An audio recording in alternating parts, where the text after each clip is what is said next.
बोले एकादशी मैया की जय। बोलो साचे दरबार की जय।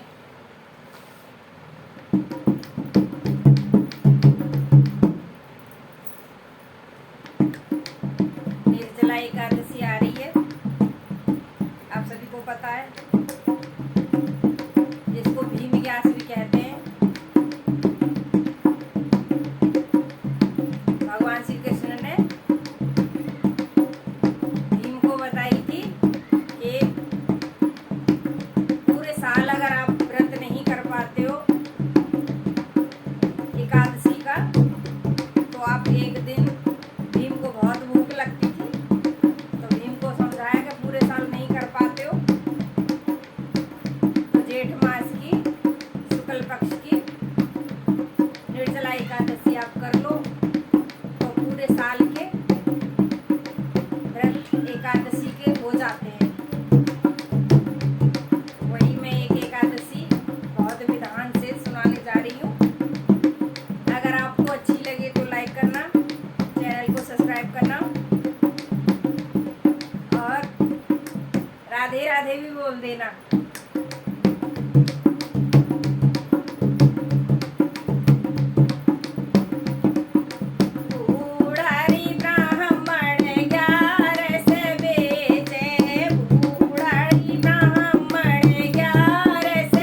सत्य धर्म की 11 मैया तेरो मूल कोई हतु नाय तेरो मूल कोई रहतु नाय साची बोल नियम तेरी रहवे साची साची बोल नियम तेरी रहवे इसे से बड़ा धर्म कोई नाय साची बोल धर्म तेरी रहवे इसे से बड़ा धर्म कोई नाय उड़ारी ब्राह्मण 11 बेचे कोई तो 11 ले लो मेरे राम अरे जो कोई जा 11 गावे जो कोई जी 11 गावे सीतो सुरग में जावे मेरे राम सीतो सुरग में जावे मेरे राम जन्म मरण से मुक्ति रे पावे जन्म मरण से मुक्ति रे पावे भीमा क्या से जो रहता मेरे राम भीमा क्या से जो रहता मेरे राम धन केरी भीतर धन केरी सारे कष्ट मिटावे धन केरी सारे कष्ट मिटावे भीम क्या से तुम करियो राम भीम क्या से तुम करियो राम बूढ़ारी ब्राह्मण 11 बेचे और कोई तो 11 लीजो मेरे राम बोलो 11 मैया की जय।